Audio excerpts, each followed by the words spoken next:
Whew. Hey guys, happy Wednesday. It's coming up on 9 a.m. here in Connecticut on the East Coast. I just got back from my bike ride. You'll have to excuse me. I do a lot of thinking on my bike ride. I started getting back on it. My hips healed enough, and I did a lot of thinking. Just late last night, after 18 hours of deliberation, Connecticut Senate passed a police accountability bill. It's just got to get signed by our governor. It's a step forward, but I gave it some thought.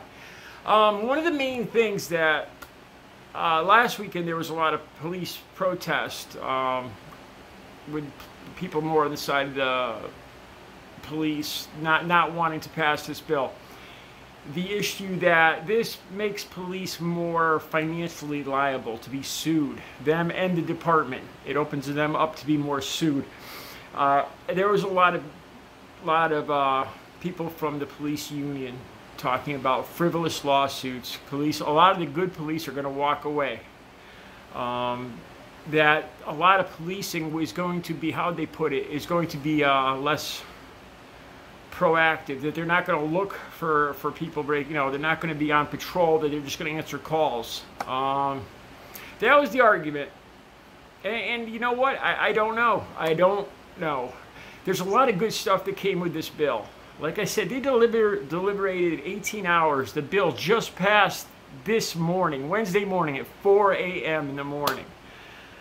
The good stuff, something about registering police with a nationwide registry. No buying military equipment. Regular mental examinations for the police. It's a good idea. No more chokeholds. Great idea. Here's an interesting one. It had all the standard stuff. The one that the police unions didn't appreciate, didn't think that they thought a lot of good cops were going to walk off the job, was the opening up police for lawsuits, financial liability. Another interesting one that I found part of this law was that off-duty police have to file a written report if they see behavior. Like if an off-duty cop saw the George Floyd incident, that he has to report that, and if he doesn't, it's a felony.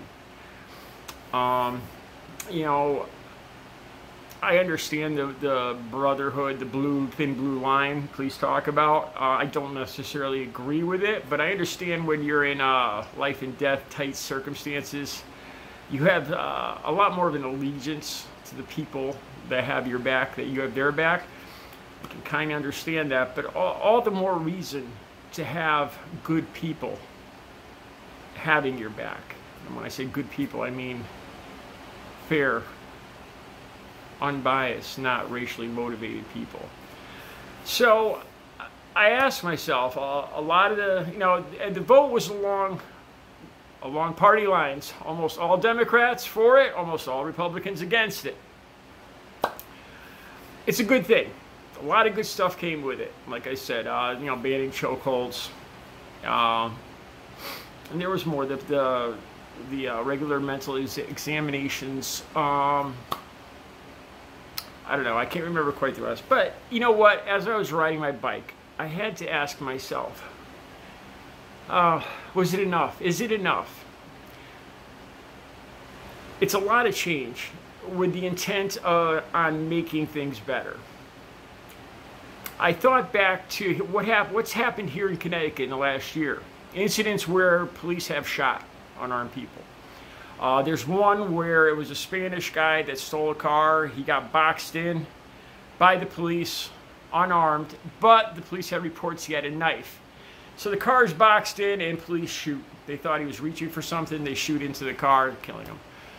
There's another one, I believe it was in New Haven, that was a particularly bad one, where it was I believe it was a guy and a girl, and the police just opened up on the car, killing the driver, and they were unarmed.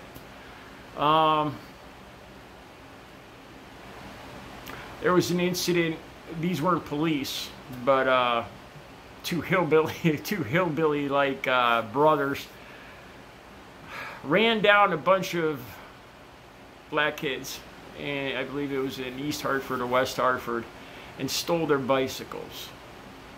They got caught. That was a particularly bothersome incident. Thought about the incident at the hotel that I made a video about. They finally extradited this couple that beat the hell out of this hotel worker, this black lady, on video. Took the police like 3 weeks, a month to they let the couple go. And then it took them another month to bring them back here to Connecticut. And the video is appalling, where this guy just punches and wails on and kicks this poor black woman. Anyway, is this bill a step in the right direction? Yeah, it is. But then I'm thinking, part of me knows that until people change, there's going to be problems. You know, you can make all the laws you want, but until people change their views, I don't mean to bring up Bo once again, but you know, until people stop kicking down and viewing people with less than themselves as the problem, and not realizing that a lot of their issues are coming from above them, it's going to cause, you know, more problems. I don't know what the answer is. I think it's a step in the right direction, but part of me thinks, you know, until people change, until we can get people to change, to evolve, into realizing that somebody's skin does not make them who a good or bad person. One thing I thought too, though, is cameras. There's enough cameras in this world nowadays. They're cheap. They're all over the place. There's no reason. Cameras don't lie. People act better when they know they're being filmed. I believe that a good step forward would be to film all police interaction in the car, vest cameras, cameras everywhere. Seriously, cameras don't lie. And that's the bottom line. I think people will act better if they know they're being filmed all the time. None of this, oh, the camera wasn't working. Oh, my vest camera, I forgot to turn it on. None of that. No more of that stuff. Personally, I think that'll help. But it's a step in the right direction. I don't know. With all these protests, Black Lives Matter and everything, and to defund the police and talk about having more social workers on the streets, I'm glad that this bill passed here in Connecticut, but part of me thinks there should be more, you know? Part of me feels like it was just part of it. It's a token effort. I hate to say that, but I do. All right. Let me know what you guys think. Have a good Wednesday.